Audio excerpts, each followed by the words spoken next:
Hello, I'm Dr. Gloria Horsley. And I'm her daughter, Dr. Heidi Horsley. Heidi and I want to welcome you to Open to Hope Conversations, the podcast.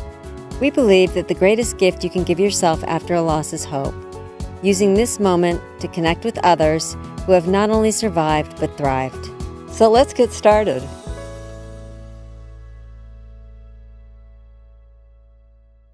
Welcome to the Open to Hope Show. I'm your host, Dr. Gloria Horsley, with my daughter and co-host, Dr. Heidi Horsley.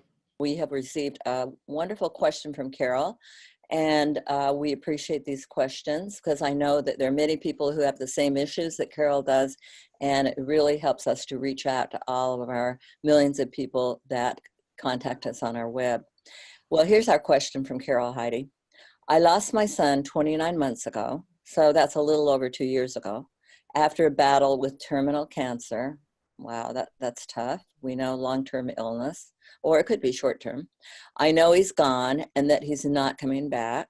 Okay, well, 29 months, a little over 2 years, so she knows he's gone and he's not, because it takes us time to know that. And she says, as a mom, I should have seen the signs.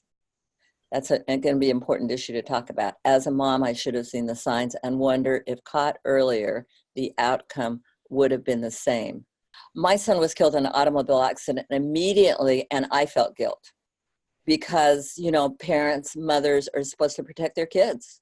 That's just the way it is. And so, just to let you know, that little piece, it wasn't a terminal illness, but I felt like guilt that I should have had another car. I should have been driving him, or he wasn't even driving the car. So somewhere you find those kinds of things. Well, and moms believe that they can save their children, even though oftentimes it's not true.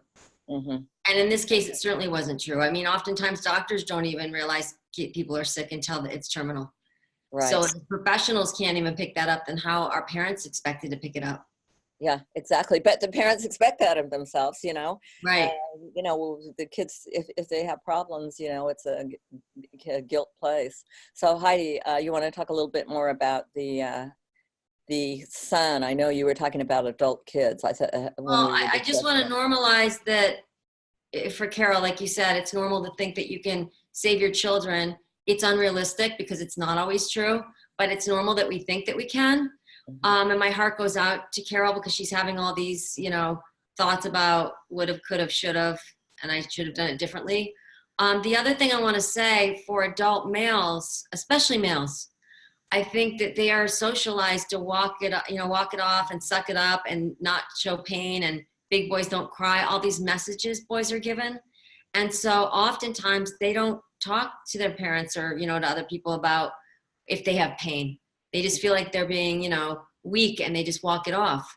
So Mm-hmm. that could have been part of what was happening with Carol's son. Maybe she didn't know because he wasn't that verbal. And also, even if he was verbal, your mind doesn't go to terminal cancer. Yeah. He's young. He was in the prime of his life. Who would ever think a boy in the prime of his life was going to get terminal cancer and die? Absolutely. It doesn't feel like it could even happen. Yeah, I remember my cousin whose daughter had Hodgkin's disease, which, you get a swollen gland, and she was on for years about why didn't I recognize that gland, and, and how many times do we have swollen glands? I mean. Right. And it's so rare for children to die or young adults to die of cancer. Mm-hmm. You'd never even think it would happen to you or your kids. Yeah. So I think, Heidi, what we're talking to Carol about and other people is kind of changing your story. Mm-hmm. Think about the story you're telling yourself all the time. You're telling your story of that I should have, would have, could have, that you could change reality. And living in reality, if you don't live in reality, you suffer. And Carol's doing some of that suffering. So let's talk a little bit for her about, she's changed her story. How do you deal with now getting healthy and taking care of yourself? And well, I think the first thing you do is to say, look, I did the best that I can given the information that I had. Mm-hmm. So you forgive yourself and you stop being so hard on yourself. Mm-hmm. Mm-hmm. Yeah, I think the forgiveness part is really important. I think we forget, we talk about forgiveness and we think, that's all about forgiving other people, and we forget about forgiving ourselves. And I'd highly recommend that people go to Open to Hope and get our show with Fred Luskin. because he is very famous in the world of forgiveness, and listen to him talk about forgiving, and think about it about yourself. You know, I was a tennis player, and one of the things that they used to say is, don't say anything to yourself on the tennis court that you wouldn't say to your partner, I because like it's that. destructive. You know, so Yeah. don't say, think about what you're saying. Would you say that to your friend, or would you say that to your spouse about, oh, you should have known that our son had cancer? Would you say that to somebody, or your grandma, or whatever? I mean, I like that. And think, there's a lot of research out there about violent communication being used against yourself on yourself. And mhm, that's really what we're talking about is what messages, like you said, what are we saying to ourselves? How are mhm, we communicating with ourselves? mhm. And, you know, look at the idea. Is it true that mothers should know everything about their kids? I Right. mean, is it We're not true? psychic. Yeah, you We're don't, not because you don't. psychics. Yeah, and one of my friend Byron Katie talks about the three kinds of business: your business, my business, and God's business. And maybe with health issues, you're out of your business, you're in God's business, because some things, you know, we just don't understand the mechanics of what causes cancer, and, you know, that kind of thing. And all these things can't Even, necessarily be controlled. even cancer oncologists and experts don't understand what the cause of cancer is. So Hmm. people that have spent their entire life trying to figure it out can't. How are parents expected to figure it out and to know the signs and symptoms? There's a lot of things that we are not going to know about medical issues with our children. Absolutely. So when now you've thought, Carol, about, okay, it's been 2.5 years. Let me say that there's 2 years, oftentimes people get in touch with me and say, I'm feeling like I'm going crazy, and it's getting worse rather than better. And I say, it's because you're getting better. You're starting to be able to take in more of what's happened to you. So you're exploring it more after a couple of years, because you're pretty frozen the first year, and you're pretty, you know. So there you are. It's after you're moving into 3 years. Things are getting better. Heidi, can you give her some tips? Well, I would say exercise is a big one. And even if it's only walking 2 or 3 times a week for 20 minutes, that's really beneficial. Like you said, journaling is very beneficial. Talking about all these things and putting it on paper Mhm. can kind of get it out of your system. Talking about the guilt and regret that you might have can get it out of your system. Um, so that's helpful. Being grateful for what you still have in your life, and I know that's a hard one for families, because after my brother died, it was hard to find something that I was grateful for. But even the little things in life, like just the friends that you still have in your life, the family members that are still in your life, that's huge. Research has shown that that's really big. Actually changes your brain chemistry.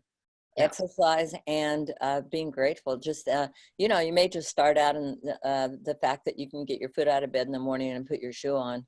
And, you know, you start with the smallest things that you're grateful for. I can open my eyes and see in the room today. So they may be small. How would Carol know if she might see a therapist, and what's your advice about that? And what are your thoughts? And what are your thoughts about going to groups, you know, like Compassionate Friends or whatever? Well, I think groups are fabulous because it normalizes what we're going through. Hmm. And if you're in Compassionate Friends, which I think Carol is, you know, you're around other people that have a lot of the same feelings that you have about things. And it makes you feel like you're not crazy. It's normal the way you're feeling. Hmm. So I think that's really powerful. As far as counselors, it's a very individual thing. I mean, you can go try one and see if it helps. You know, I feel like you should really be feeling good when you better. I mean, and it should make a shift in your energy, and shop around until you have a good fit. If you want to go to a counselor, make sure that it's somebody that is a good fit for you. Clearly, if you're feeling suicidal and have a plan and access to a plan, you should get counseling. Hmm. Hmm. Absolutely. Well, Carol, we want to thank you for this question you've given us. And Heidi and I want to normalize this for you. We didn't see anything abnormal in the things that you're saying.